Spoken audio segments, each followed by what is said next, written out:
Okay, I think that we can start. Welcome to all, and thank you for joining this session. I'm Domenico Vito from Climate Social Forum. First of all, I want to sincerely thanks every one of you for joining remotely. We apologize for like making just online. Unfortunately, we had some problem with the physical venue that forced us to make this meeting online, but I hope that will be equally interesting. And I will start a little bit introducing like the organization that are promoting this event. So this event is promoted by the Climate Social Forum and by Giving like Life Nature Volunteer in collaboration also with the Reg 3 that will be introduced later by Dr. Moratti. So just a little bit about Climate Social Forum. Climate Social Forum is a virtual agora that is fostering the topics of climate and social crisis and how we can find solution over this intertwined crisis. We born in 2020, probably to during the COVID period, to try to continue the dialogue also in online arena.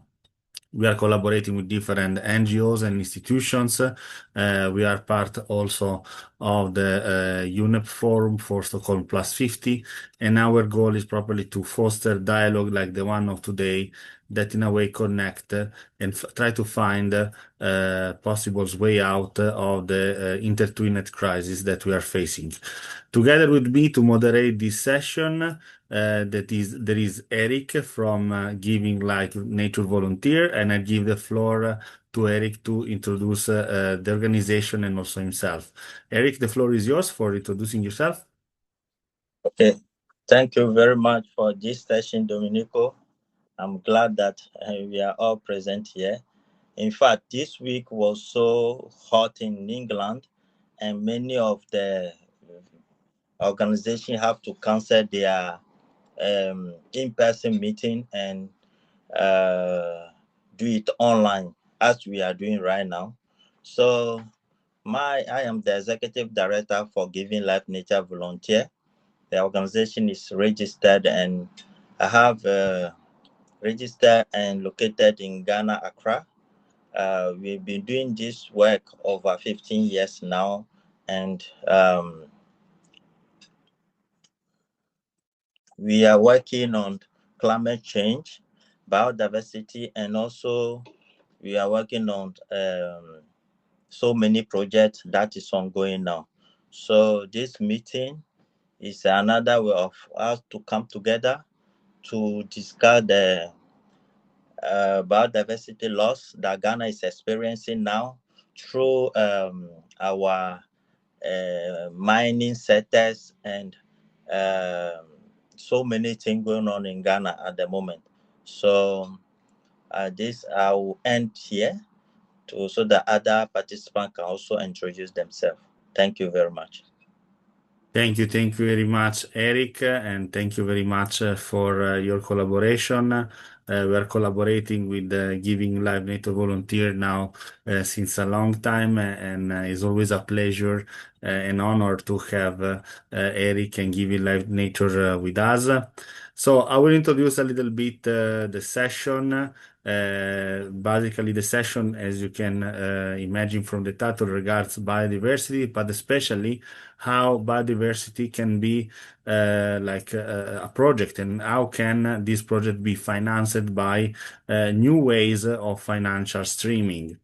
Just to go a little bit back in history, these great opportunities has been for sure possible after the COP16 on under the Convention on Biodiversity that happened in Cali, in Colombia, where the role of the presidency and also the role of the decision that has been taken during this COP has opened the way to create new possibility, new financial flows, new funds, and so on.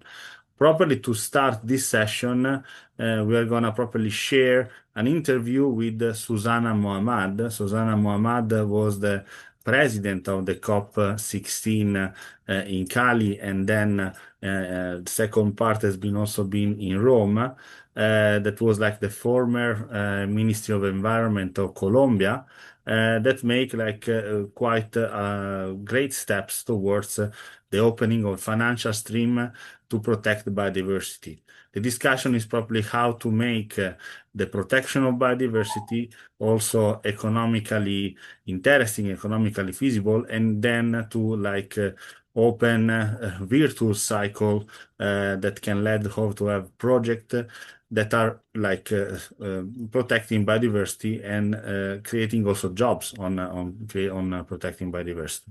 So let's share now the interview to Susanna Mohamed that we did just after the COP to introduce, to have like give a little bit of a framework for our speaker later. So I will share now my screen. 1 second. Okay. Okay. Biodiversity framework and how this plan is prioritizing among the 192 proposed targets. Yes, I mean, our approach was actually to use the 23 goals of the Montreal framework and the targets just as a critical reference. We needed actually to develop a biodiversity plan that was useful for the context of Colombia. And so we had two dimensions. There was one dimension around the territories and the scale of the ecological loss that we are having, and what would be an appropriate scale, and how could that benefit communities to restore nature. So restoration was a critical issue. Then second, it was about conservation, and we had also to analyze our national protected areas, regional protected areas, and what were the critical corridors that we needed to connect back so we can help biodiversity to thrive. But we were very careful to always use a very clear social context for these goals. So it cannot be translated directly. It has to be contextualized. So that's why we ran 23 workshops in different regions of the country to be able to work with the stakeholders. Also, what were the social requirements? Colombia is a very diverse country, not only culturally, but also in terms of ecosystems. And we need a very territorial and concrete approach. And also, one of the key needs is that this process of restoring nature has to be seen and has to give outcomes of productivity to communities.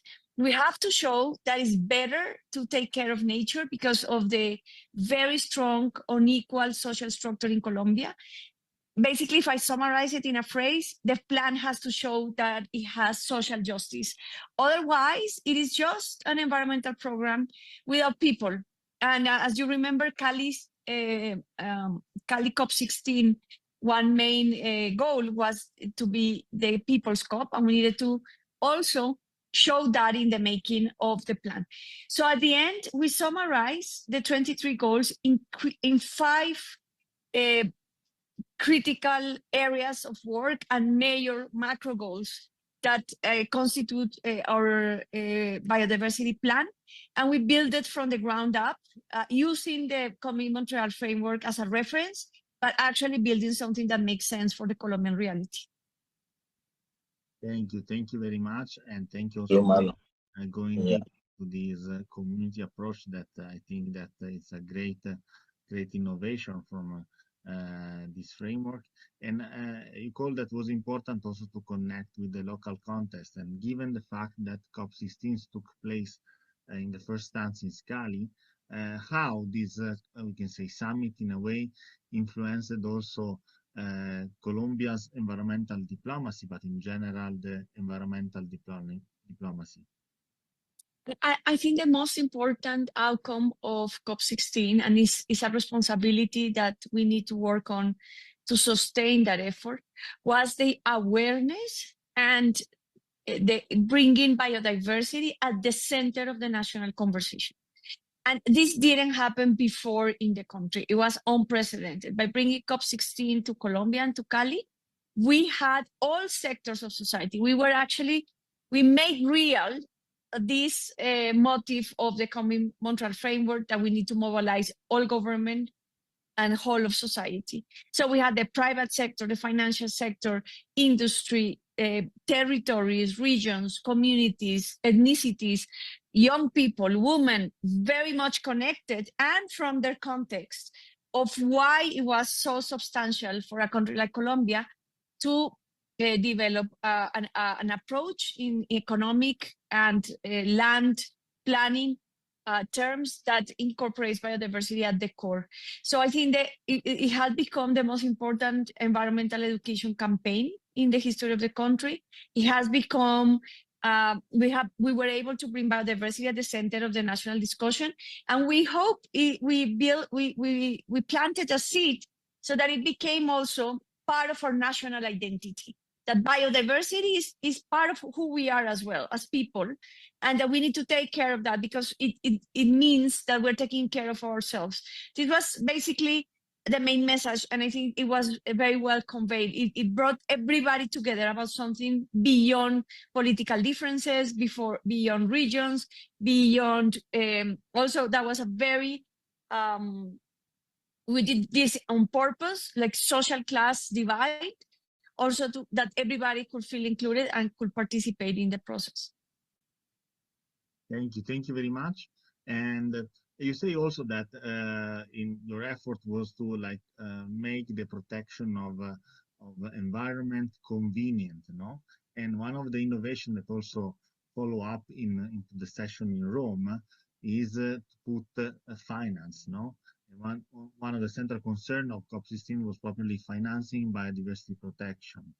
Can you elaborate more about the strategy you propose to secure an estimated fund of 70.8 billion needed to implement the plan by 2030?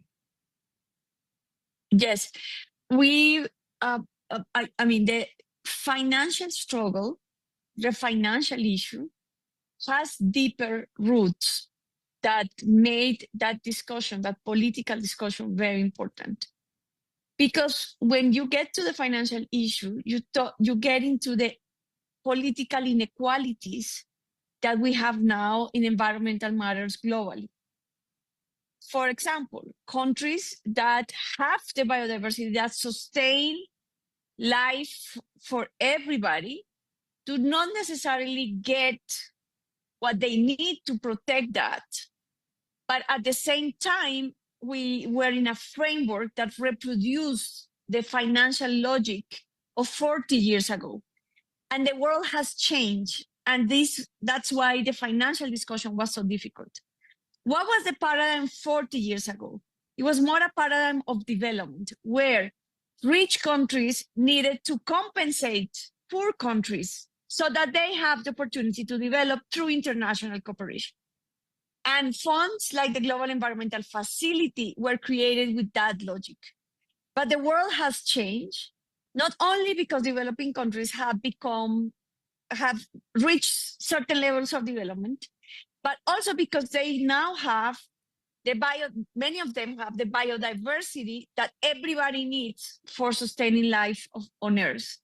And what they were asking was not for charity in terms of international cooperation, but they were asking was an equal seat on the table to negotiate. How are we going to finance, and how are we going to bring equilibrium in terms of protecting actually biodiversity?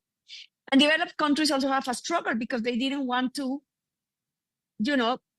take out control of the institutions that they have built for a long time that put them in a place of power.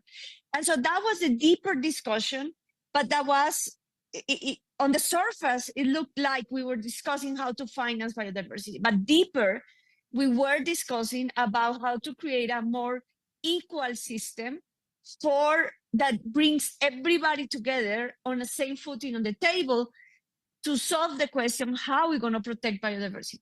I will summarize that we have created a very good international public policy to protect biodiversity, which is the Montreal Framework and Agreement. It's a very good policy because it has concrete targets, because it has buy-in from stakeholders, because it can be communicated. It makes sense. Now in Cali, we needed to give that the arms and the legs for that to fly, to walk. And then we face that the structures that we have are not the structures that are required to fulfill the promises of that policy.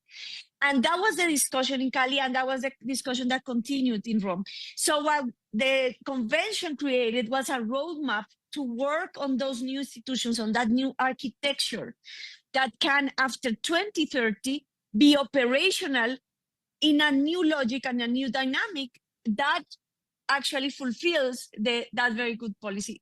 So I think it was a very interesting political process, very interesting negotiation that opens something that could bring innovation and that could bring more reality to this more multipolar world, where actually biodiversity, nature, decarbonization, genetic resources become the cornerstone of the future of the 21st century, and we need to reshape international relationships around that.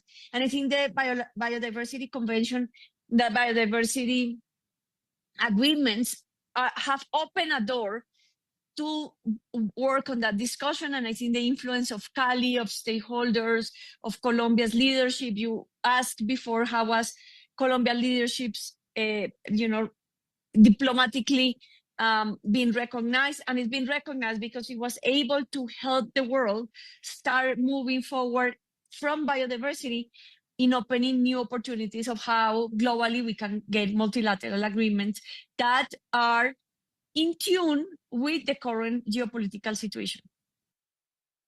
Okay, so this was like part of the interview to the presidency of COP16 that has framed the current structure of the market on biodiversity. Just to like give a hint, now we have different actors that are shaping also a sort of ecosystem of actors that are acting towards biodiversity, and the center is a project. We also hear from Susanna Mohamed also the role of justice, not to have like not just a vertical vision of the implementation of the project, but also are working for the community to create a more just and equitable financial flows. That can be an opportunity for different stakeholders, for private sector, and so on and so forth.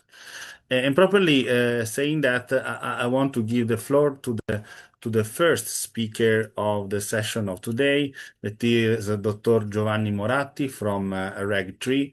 Reg3 is a startup that is based in Milan, that is working properly on how to understand, to evaluate also economically the impacts that the project can have, and also the impact in terms of biodiversity.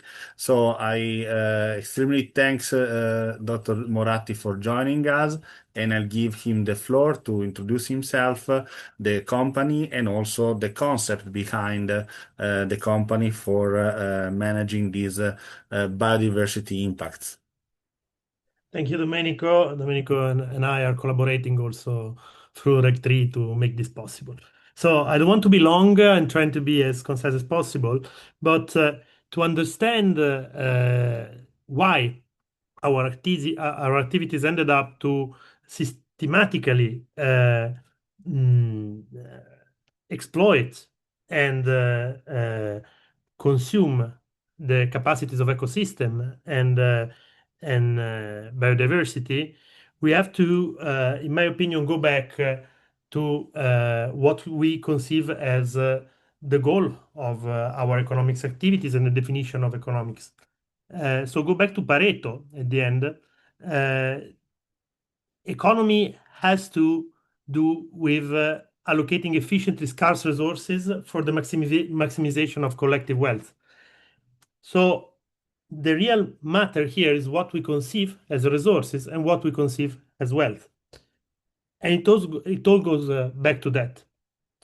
If at the end of the day, wealth have to be with our capacity to consume and produce, and this capacity of consuming, produce, and producing is mediated by money, by monetary value, then at the end of the day, finance, that is what studies the how individuals, companies, states, and funds invest monetary resources, become the ultimate economic science. And if we conceive value ultimately as monetary value, we oversimplify, allowing us to forget certain kinds of resources and services that are not conceivable in monetary terms, that are not priceable. Such goods and services, such resources and services, are those resources and services that we call commons. So basically, that are non-excludable and non-rivals. By definition, goods that are non-excludable and not rivals, like natural goods that are not owned, cannot be priced, so are not seen in a matter of a financial view of reality. So, in order to understand and to conceive how much biodiversity, how much ecosystems, how much social systems are creating wealth to our economies for us, and how much actually our activities are impacting those systems, social and environmental systems, then we have to speak a common language. Then economic activities, our financial activities have to speak a language that understand ecosystematic equilibrium, ecosystematic dynamics, social equilibrium. The Cannes-Montreal framework is a policy framework. So it is a framework that helps us to move policies towards the protection of biodiversity. And policies should influence financial activities. But at the end of the day, policies are rules. Here, what has to be understood, and this is why Rec 3 is coming in, and this is our biggest aim. What has to be understood is that there is a wonderful potential in creating ecosystemic value and creating social value. That in order to create collective wealth, we have to regenerate ecosystemic value and social value. Biodiversity is crucial to that. Biodiversity is complex, is dynamic, is systemic. And it is one of the biggest wealth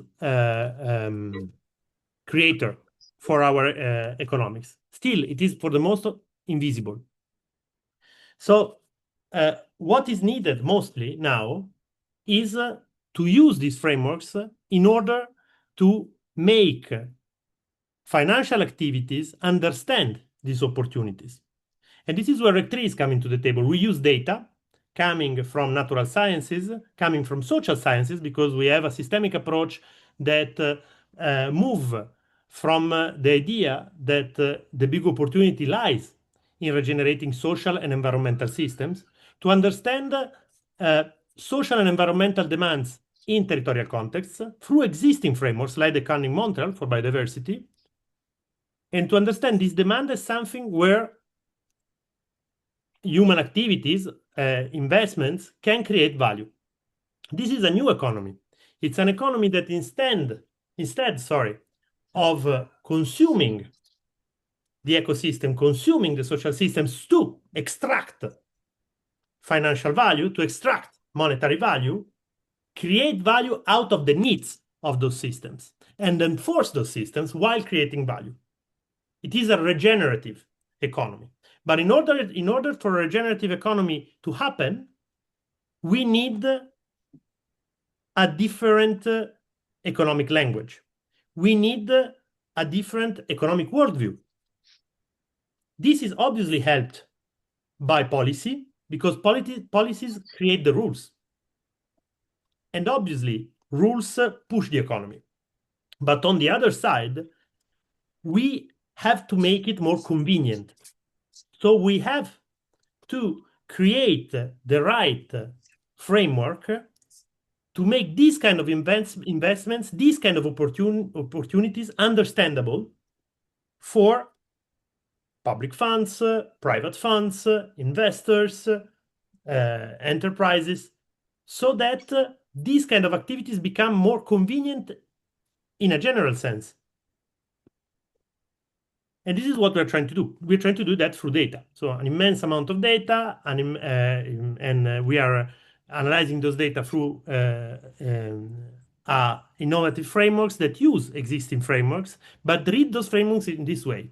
So to make these policy frameworks dialogue with companies, with funds, with investors, so that these economic actions can be made in favor of the regeneration of ecosystem and social systems. And this is, I think, the whole the big need that we have now is to make all these frameworks talk together. So these policy frameworks and these new economics frameworks like the Reg 3 one. Because otherwise we will never have a common language to make investments in biodiversity convenient. And so to make markets understand that to invest in biodiversity, to invest in environmental value, to invest in social value, it is something convenient. It is not something that we have to do because rulers are telling us that we have to do it. But it is a new market, that there is a huge opportunity in that. In order to take that opportunity, we have to frame that opportunity. We have to be able to read that opportunity. We have to see it as a scarcity, and we have to create value out of the scarcity. We have to understand how we interact with that opportunity. And so the reports that we are actually using to express how good or bad we are in respect of those social and environmental goals have to be used as a new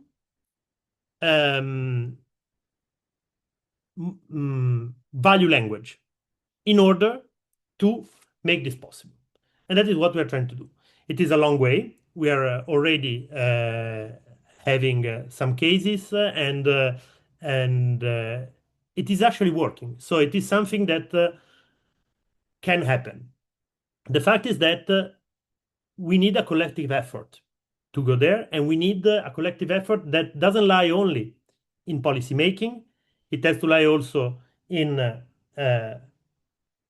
basically finance, and we have to develop these frameworks all together in order that we will speak the same language, because without of that we will always maintain these silos, and this step towards a new paradigm shift will be always a far horizon.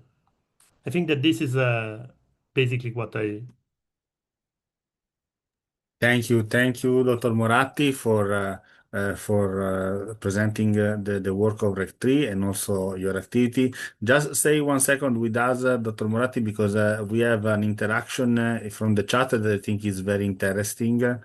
And I will thank Abdekal Zegrari for addressing also this point.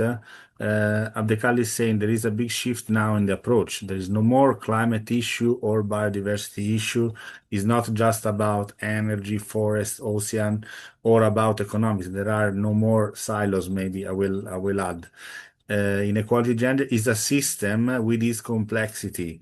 And I think Dr. Moratti can be interesting to remark also how the work of Reg 3 properly systemic, probably because it's trying also to understand not just biodiversity, but also different other areas in a systemic nuance. Yeah, obviously, when you move from a monetary value-centered approach towards a interacted approach in between social environmental values, you approach it in a systemic way. So when the work of Reg 3 goes exactly in that direction, we move on from existing systemic frameworks like the donut to make them dynamics. So when we talk about regenerative value, for instance, we talk about 14 different indicators, social and environmental indicators, that move from biodiversity to oceans, to the cycle of nitrogen and phosphorus, to social values like education, because we think that also society is part of the game. So there are human systems and natural systems that have to be included in the process to describe wealth creation. Because otherwise, we might create, again, economic and environmental value, but at the cost of social value. And that is not acceptable either. So that is another way where some value creation or value disgregation could remain hidden. It is absolutely systemic the way that we are following. The fact is that still institutional frameworks are okay. Dealing with different aspects, social and environmental aspects, but in divided silos. I know that the academic approach goes towards a systemic approach, but still in the business world is something that is that I think we are in between the few companies that are actually pursuing a systemic approach, because it's very complex. Thank you, Dr. Moratti. I leave also the website of Rec3, and also feel free to share eventually contact and materials from for the colleagues. So thank you very much, Dr. Moratti. And talking about biodiversity is important also to understand, and also how to introduce financial flows into the biodiversity protection is important. Also to talk how new economies can be raised into biotas. So on that, I want to call Dr. Asghar Khan, that is holding a PhD in botany from the Government Degree College Totankhan Malakand, and he will talk about ecosystem-based development as a pathway to nature-positive mountain economies. Dr. Akarkan, is an honor and a pleasure to have you here. Please, the floor is yours.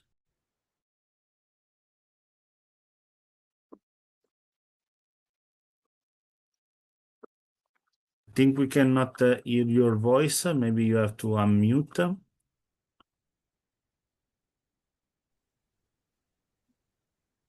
Okay. Can you hear us, Dr. Asghar Khan? Hello?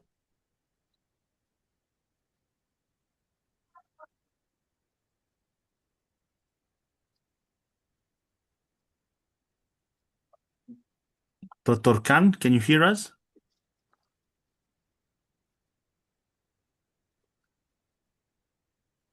I think we can see your screen, but we cannot hear you.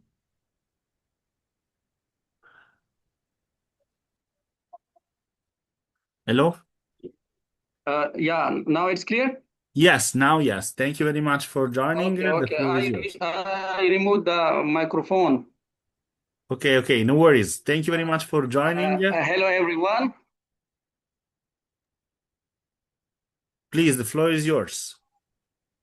Okay, thank you. So today my topic is nature, community, and finance. And these three things are linked. In nature, everything which surrounds us, our ecosystem, our nature, the community, they are dependent for their livelihoods, and as well as for financial resources. So we must focus on ecosystem-based development. Ecosystem-based development. It is a pathway to nature positive mountain economies. In our area, most of the people, they live in the mountains, so they are dependent on the nature, and they can fulfill their livelihoods from these forests. So the forest plays a great role, or we can say that the people who live in mountains, they have great role in mountain economies. This is a little bit my introduction. I am Asghar Khan from Pakistan, is a coordinator Pakistan Youth Biodiversity Network Pakistan chapter. I hold a PhD in botany. I carried a global biodiversity research project with University of Helsinki. So what is ecosystem-based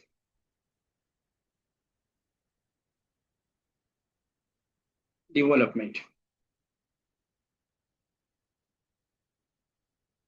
So the ecosystem-based development, it is mainly based on ecosystem services, the community, as well as the long-term resilience. For preserving the ecosystem or the ecosystem-based development, we should focus on three things. First one, what are the services which are providing by the ecosystem? So our ecosystem provides forest, soils, water, pollinators. These are the productive assets. And the community depends on these services. And for planning development around nature, we should sustainably use, or we may invest in conservation of these services which are providing by the ecosystem, or we may find a nature-based solution which build our economic stability that lasts for generation. We are living in the Hindu Kush mountain region, which is a biodiversity hotspot, provides livelihoods, and we are facing with risk every day. It is a home of more than 5,000 plant species, 240 million people. They depend on the mountain ecosystem services.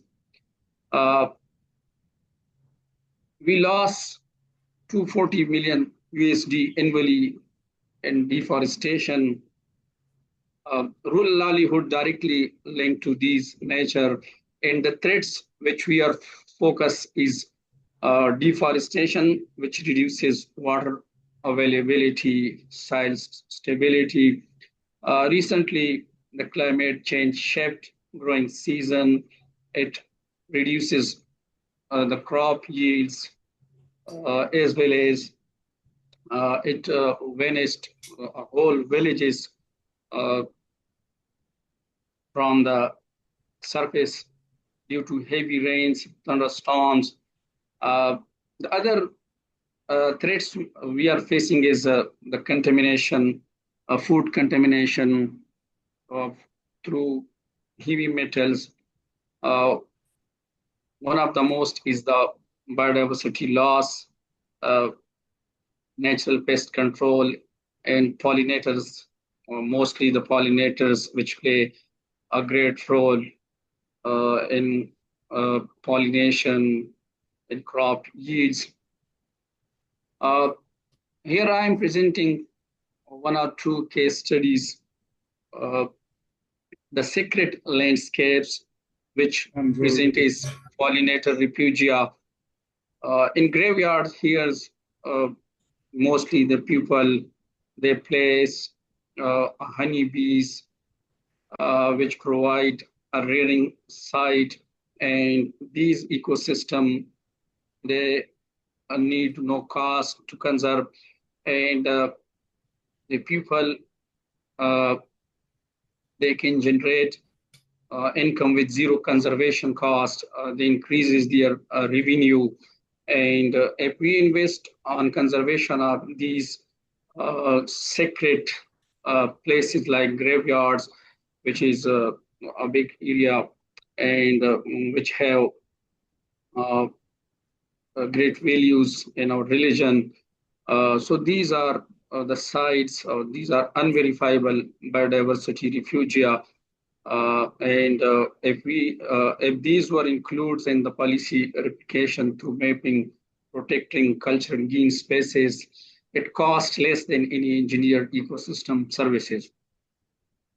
The next case study is involvement of the community, especially the women livelihood through nature gaps. Uh, from forest, wild mountains, we can prepare herbal teas, mint, thyme, chamomile through sustainable harvesting, uh, and as well as the dry fruits, apricots, mulberries from existing farm trees. Uh, Through further value-added processing, it increases the income, and also through cold processed oils, wild oleo, which is found here, it yield and can enhance our uh, financial uh, status. Moreover, handicrafts, traditional Pashtun weaving from natural fibers, cultural heritage. So these are just a case studies where on which the communities are dependent and they are earning their livelihoods from these forest resources. So in short, the nature provides these raw materials, community provides the knowledge, finance provide the market access. Imagining what we want to protect, what we do in the field. This is another case study in which I put the camera traps, recordings, and cards, the different types of mammals, birds, and measure the vegetation plots, as well as the science, sediment, heavy metal analysis. Vale. This matters for finance because disclosure requires data. We generate the data. Biodiversity credits need verified baseline. We build them. Our methods are scalable. Nature positive investment needs proof. AI field data, it is real time nature risk assessment. And this is the graph which the financial opportunities which are hidden through exploration in the mountain ecosystem-based development. If we develop our ecosystem, we can earn in these sectors in billions. What holds ecosystem-based development finance back? How to fix it?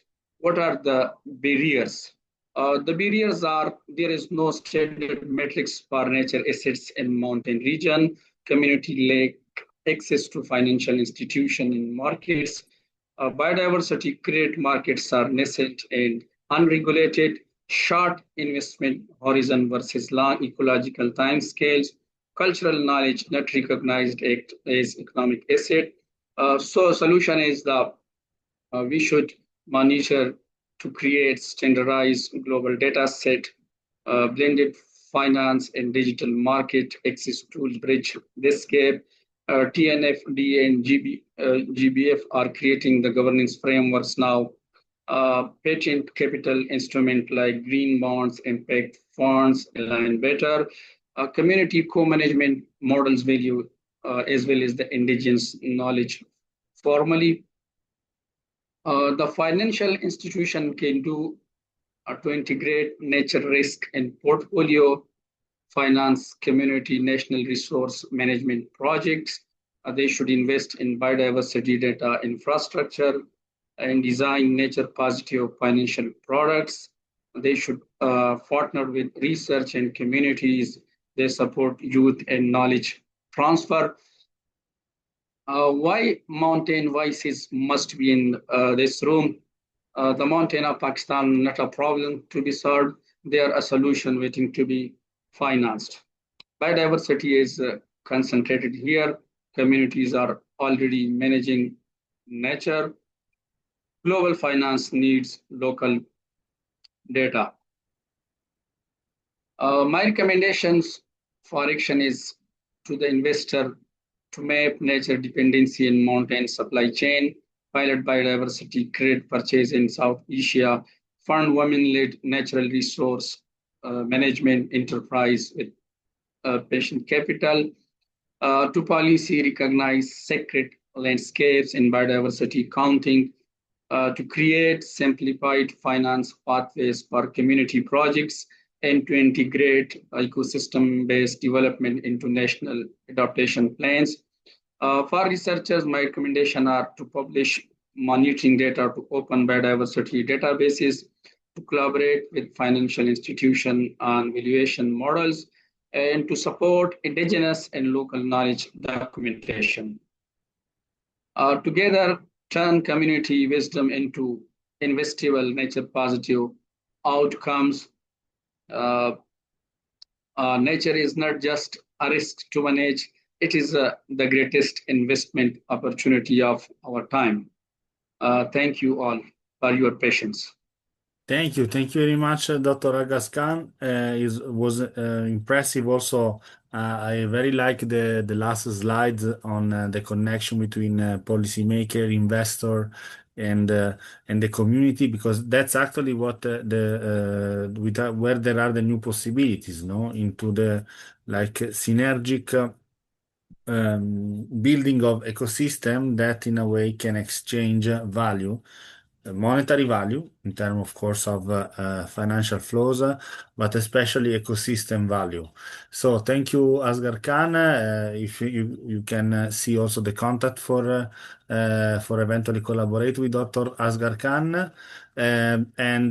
Before going to the last speaker of the session and then leave the floor to the interaction with the participant, let's connect a bit the dots. Of course, we had the experience of a company that is working on assessing the impact and also to create metrics to understand the context-based impact, to Dr. Asghar Khan that give the frame on how an ecosystem, a biome like the mountains, can represent also like an economy, so a foster of economy.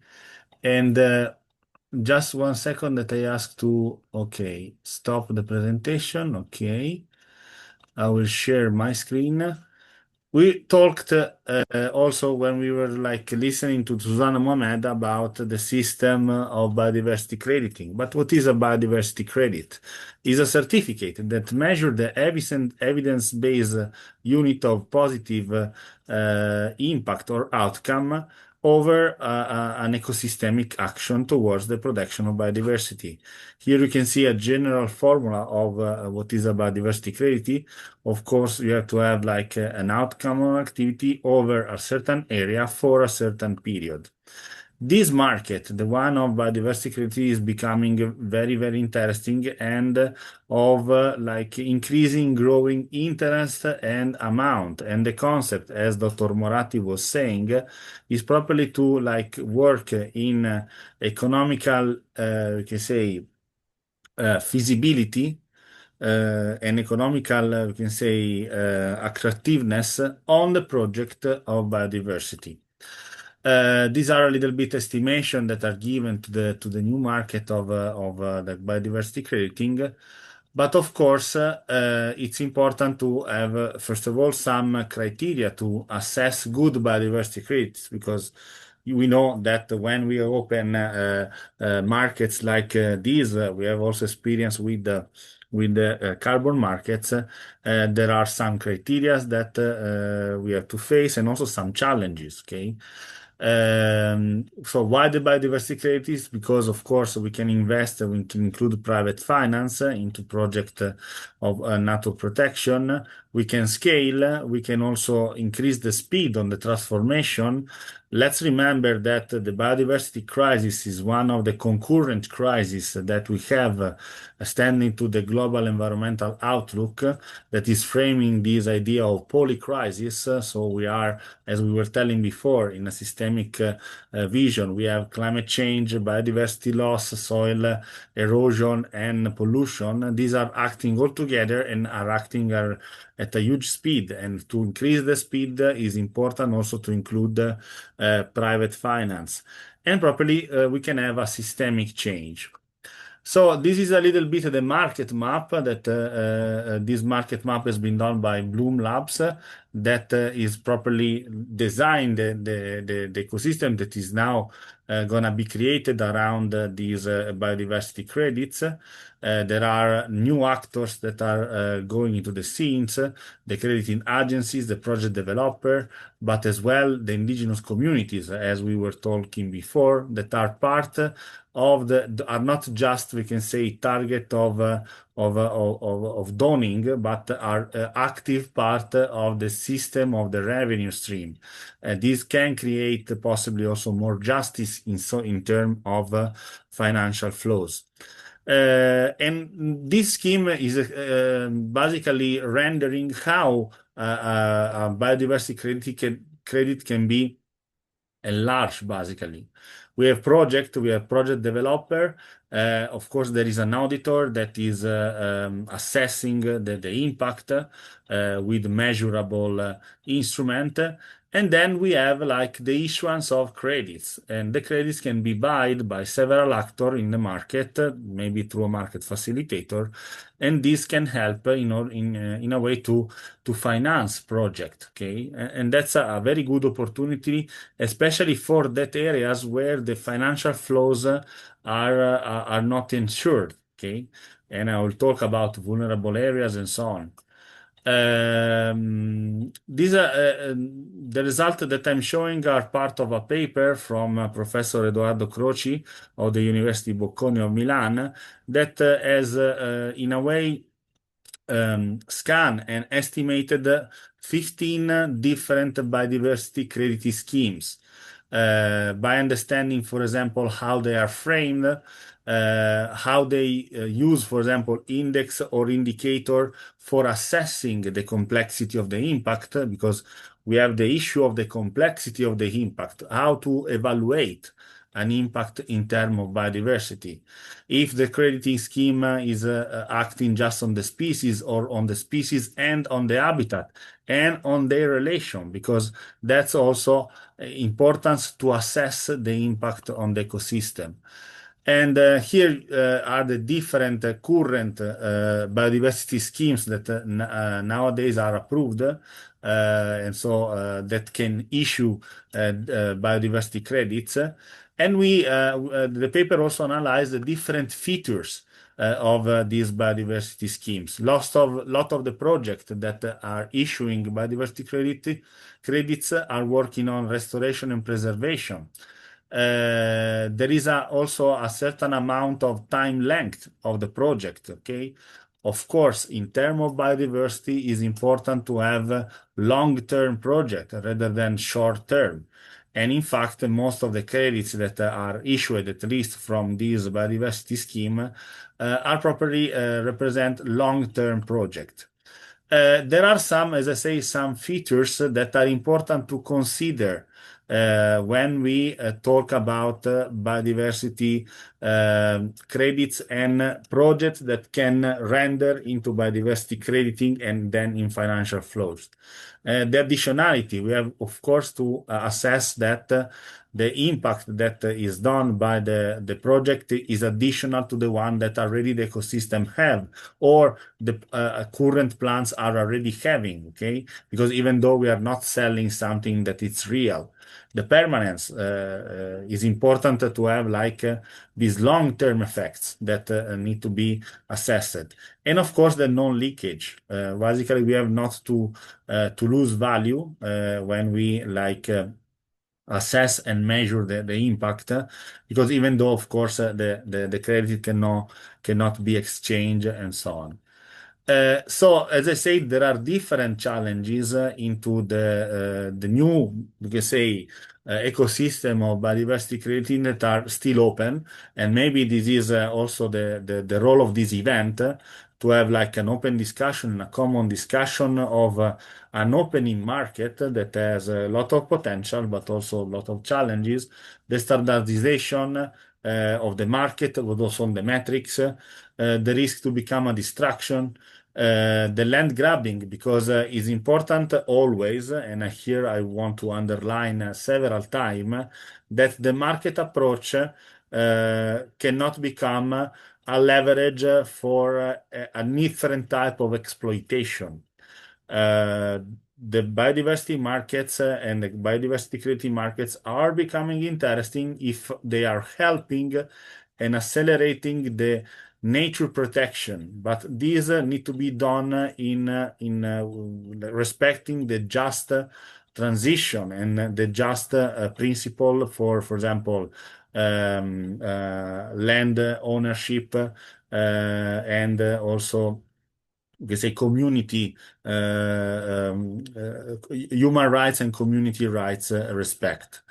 The risk is also that the impact can be limited because, of course, once we are making an action, there are also other different disturbance factors that in a way can make the project less effective or even non-effective.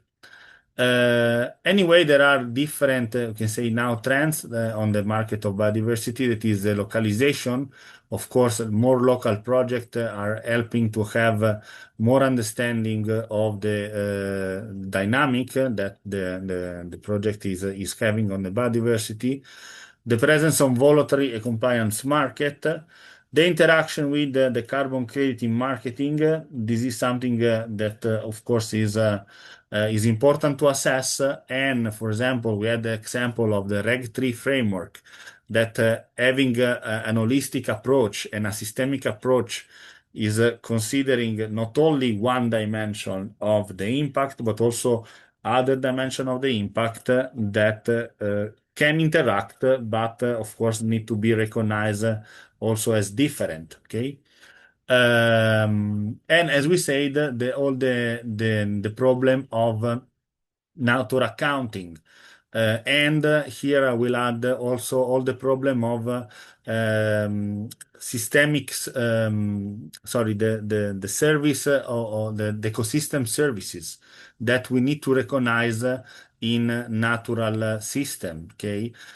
Because biodiversity protection and nature protection is not just protecting nature per se, but this is giving also co-benefit and ecosystem services to the communities that in a way need to be accounted if we want to make also this creditable and we can say to attract economic impact.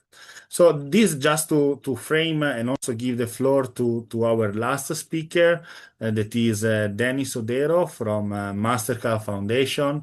Of course, Mastercard Foundation is a great and important economic actor that properly is like on the forefront, for example, to work in a vulnerable context like Africa and food system and so on. So I'll give the floor to Dennis Odero from Mastercard Foundation. Thank you very much for being with us. The floor is yours. Thank you so much, Domenico. Can you hear me? Yes, yes. Thank you so much for having me here, and thank you so much, colleagues, for joining. I didn't have a presentation. I'll just share what I have. Domenico forgot to mention I've been part of the Climate Social Forum for some time, and I'm still part of the Climate Social Forum. Just recently, this year, when I started to work with the Mastercard Foundation, but I've been here, Domenico, for the last 3 years, and I've been working on so many initiatives. So I'm glad to be here to share my small insights on what I'll not speak basically what I've been foundation for the last 4 months, and I've seen so many initiatives that they're doing in terms of climate change, biodiversity change, and a lot of things that are happening. And also share in African setup, and especially Kenya, where I come from, and see how these things how they are really related. So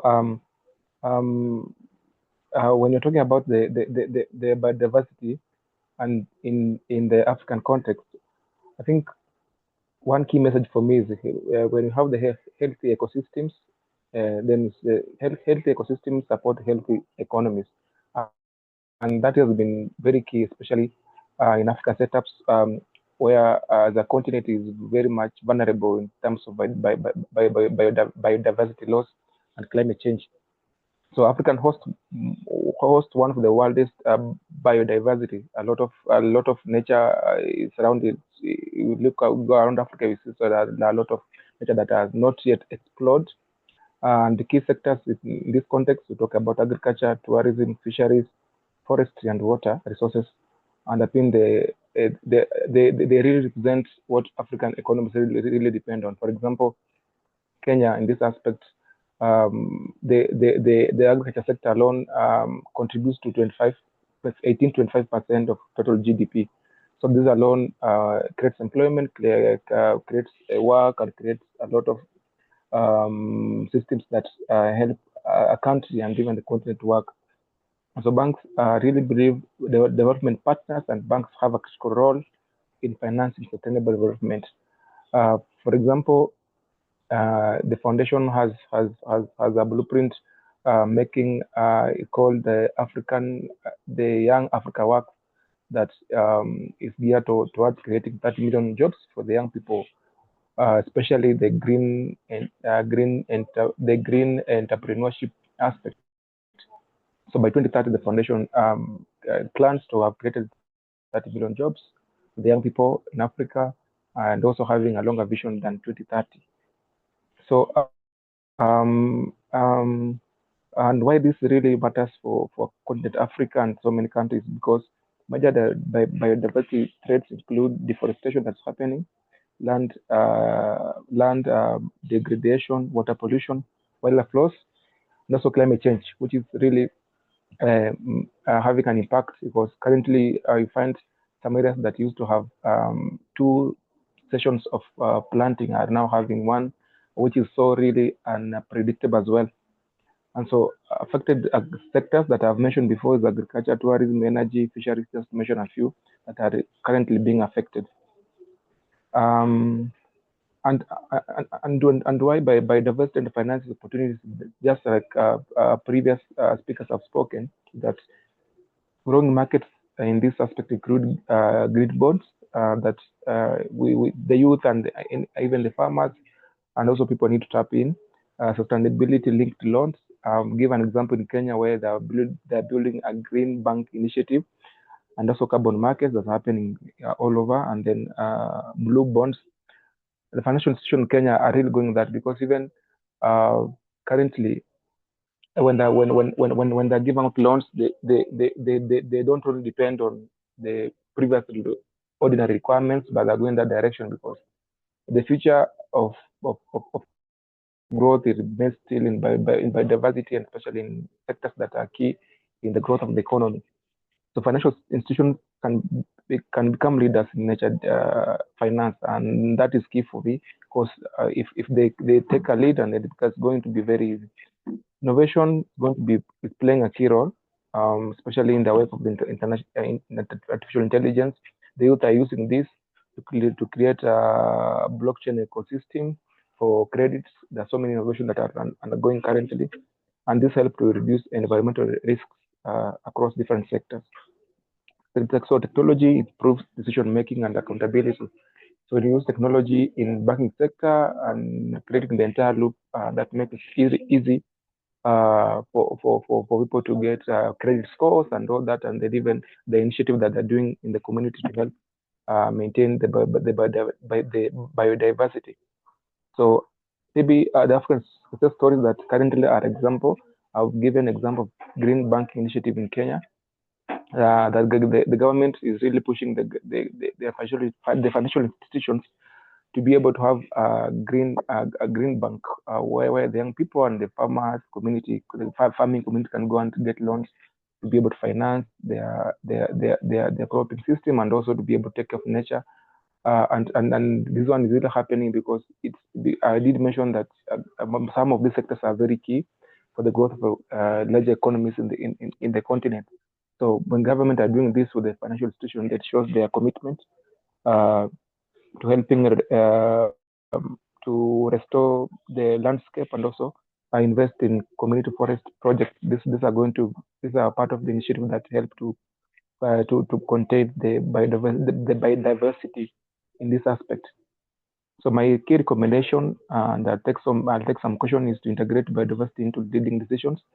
So I've mentioned of the government, the financial institutions, and even development partners such as the Muscat Foundation taking the lead in investing the young people and the farmers, and this one shows their commitment. So more other partners can come in and help collaborate in this, and also partner with government, as mentioned, in NGOs, and invest in biodiversity data and innovation. Lastly, I did mention that the foundation works in Africa. So currently is working in different countries in Africa. And also it's working with the youth in Canada. So it's not working in Africa. So there are youth also in Canada, where youth in Canada are targeting 200 youth be able to get transition into tertiary education and getting meaningful work. So currently in Africa, in Kenya, Ethiopia, Senegal, Ghana, that is West Africa, Rwanda. Those are the countries that currently the foundation is working on, but is expanding in other regions. And so maybe I can take more questions, but basically the footprint for the foundation is investing in young people, creating the green entrepreneurship, which for me is key, because by doing that they are really taking care of they're taking care of the biodiversity lot, encouraging the core farming community to take care of their nature, and also creating the entire ecosystem that takes care of not only the young people but the entire community where they come from. So and what really the foundation talks about is creating dignified and fulfilling work for the young people. The work that this work should be able to help the young person to be able to meet his needs or her needs, also to be able to creating an impact for the entire community, not only as a person, but creating a look that the community can able to really benefit from. So I was talking to Domenico. Our colleagues were supposed to join, but they could not. So maybe in future we can still plan a meeting within Social Forum and other colleagues here, and see we try and see how the foundation can help put this agenda forward. Have discussion with the key persons from the foundation, and going forward they can come and help to help the team here to be able to achieve what they're planning. I've heard of the innovations that are happening around the world, and this can be borrowed by other parts of the world also. I mean, by implementing that, be able to create an impacting and lasting change. Thank you so much, Domenico and colleagues. Thank you very much, Dennis. Thank you for your contribution. Yes, I forgot to mention Dennis is also an active part of Climate Social Forum as a capacity building leader in our team. So thank you very much for being with us and also sharing the amazing activity that the Mastercard Foundation is doing. Please, Dennis, also for you, feel free to share your contacts for collaboration and interaction also with the other participant. Now we have still a little bit few time for question or interactions. So feel free to raise your hand or word or put in the chat your comments, and together eventually with the speaker we can have a little discussion of this important topic.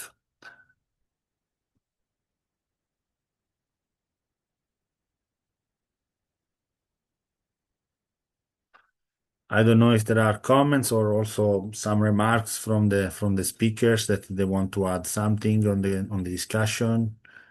I want to thank you, Domenico, for inviting me and for inviting all of us and for this very interesting, from what we've heard, which is very, very, very interesting. I think that the whole effort start from situations like this, and that this is very precious. So thank you very much. I hope to. I mean, I know that in 15 minutes I couldn't express exactly the reality of Rec 3, which came between the lines. But I really hope to hear from some of you or all of you soon in order to meet again. Thank you, Dr. Moratti. It's a pleasure and honor, and also thank for the collaboration. As Dr. Moratti is saying, we are also collaborating on the activities of Rec 3 together. So I don't see any other comment or question. Also, hi, Dr. Priyabata. That is a focal point Yeah, for. yeah. It's a Hi. very good session. Yeah, hi. It's a very good session, and I hope in near future we can meet again about this discussion about biodiversity. But in India, actually, the loss of biodiversity is so increased. So we should think about that. Thank you. Thank you very much, Dr. Priyabata. We should consider the economic loss that biodiversity loss means and Exactly. the economic opportunity that we have in restoring biodiversity. So it is about making these languages talk together again.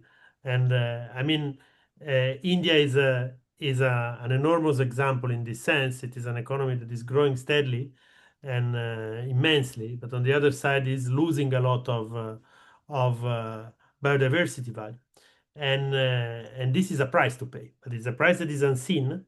And there will be a huge opportunity in rebuilding biodiversity value, but there is also a need to stop the the biodiversity disgregation. Yeah, thank you. But there is a loss of policy actually, actual implementation, lack of policy. There is very much, laws are there, but no implementation properly. And all the planning are not implemented properly. Lack of awareness is also a big problem in India. Yeah, thank you. Thank you. Thank you very much, Dr. Priyabata. We received a question in the chat. What do you think of the general state of biodiversity credit system? Is there a country in which do you think this is doing properly from creation to monitoring to trading? The question is to the speaker. Also, I have one comment on this, but I don't know if anybody of the speaker or the participant want to to add some points.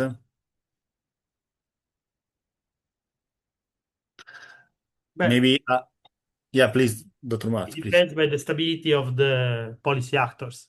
This is my opinion. So the fact is that how much the policy actors do, as it is at the end of the day, biodiversity credit system has to be a ruled system like the ETS.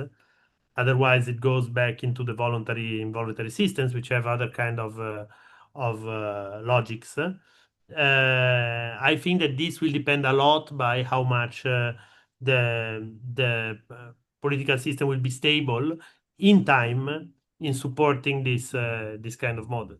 So that is why I see in still in Europe one of the most important actors in this sense, even if there are other countries, other contexts where this topic is more felt. But the political stability in terms of goals and monitoring the policies, it's the most important aspect. Yeah, I concur the word of Giovanni Moratti because, of course, the political stability is the base ground by which we can have a good creating system. I will say, in general, a general comment over that. is a as has been for the carbon credits, that is a more mature market, even though still on progress. The biodiversity market is kind of a newborn, and so is very, very on development. Also, in the paper that I showed before, there was a comparison between 15 crediting scheme. Just saying that there are 15 credit scheme is crazy, because we need to have like a unique and standardized way to market, no, like to unify and standardize the market. Is an evolution. Sometimes is a natural evolution, also the one that we are facing. In terms of countries, as Dr. Moratti was saying, Europe have, we can say, the maybe sometime the knowledge base, but in terms of pushing on an economic and political will, I'm very attentive of what's it's happening in Latin America. Also from the recent resolution from the COPs, also from the COP 30 in Brazil, where like the biodiversity creating and the forest protection in a way was paramount. And also, I will say there are also some African countries that are very advanced in building up institutional crediting schemes, because for African countries, this really can be an opportunity to open financial streams over the classical one, over, for example, the multilateral banks and so on and so forth. So I saw a great activity among African countries over that. But as Dr. Marty was saying, it depends also on the political stability, and also on the capability of the whole system to have all the three stages that you mentioned correctly: creation, monitoring, and trading. Okay, but I hope that I give you an answer to your question. Thank you. Thank you, Albert. Okay, I don't know if there are other question or comments. Even Domenico, though, yes. yeah, please. A question to colleagues who are here. I understand that for proper development, young people must be involved. So I would like to understand from speakers and who are here, how are they integrating the young people in their projects, and how, because young people are so techno savvy, I believe that how are they integrating the young people in their projects, and what has been the impact? Is it the young people are really having an impact on what we are doing as projects, or is it not yet at a scale that can be upscaled? If someone was to ask, at what level are we with the young people, and what are the needs that we could have, we really need to be able to upscale the project that we are doing.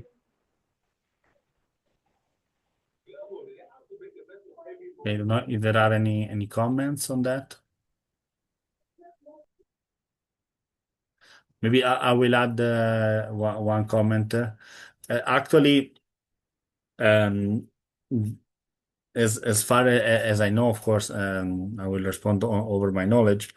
The discussion is very now technical, based on mostly environmental integrity and so on, so very physical based. But I want to report something interesting that is happening in another market, that is the one of we can say the carbon credits, or better, the so-called Article 6 of Paris Agreement, where over Article 6 they are building interesting tools, like the Sustainable Development Tool. That is a tool that wants to integrate the principle of sustainable development over the project that are exchanged under the Article 6. Okay, that is, we can say, a mark. Well, let's say it's coming. Let's call that a market over the states. Okay. And so I think that could be interesting at a certain point of the maturity of the biodiversity credit system, and also some of the standards, I think, that they integrate that, to have beside the impact assessment in terms of biodiversity impact, also in the jargon of Article 6, they are called safeguards, like elements that are giving you more credits if you respect some principle. For example, women engagement, youth engagement, indigenous people engagement, and so on and so forth. If we include these safeguards into the system, I think that we can have for sure a metering, a measure on the biodiversity impact per se, but also a series of criteria that can let you distinguish project with a certain approach with against project that doesn't have this approach. For example, the youth engagement.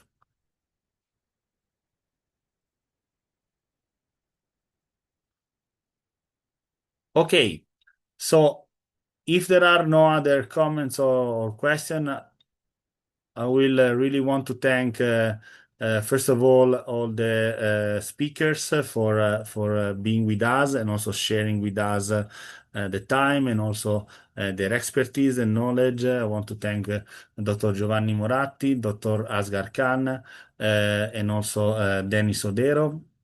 I want to thank my colleague and partner Eric from Giving Live Nature Volunteer, and I want to share together with him our final remark. I hope that this event has been for everyone an opportunity to open a window of this over this world, over this increasing, interesting, we can say, ecosystem that is going to build. Of course, in the mindset that this can be an opportunity for nature protection, and we have to be aware that we have to maintain like this, okay, without running into another form of exploitation, because that could be the risk as we were facing. And also, it's important to engage the CSOs, the community organization, because today they are unable to access the green finance instrument and pledges at the international forum, and they need support. That's also a mission that and a message that we need to like send over this event. All these instruments, of course, now they are in developing. Sometimes are very technical. And it's important to create also capacity building and access to all of them, to many of these CSOs that are working on the ground and effectively they are protecting biodiversity even without crediting nowadays. But crediting can be also a way to recognize their work and have a more just transition as we are fading out.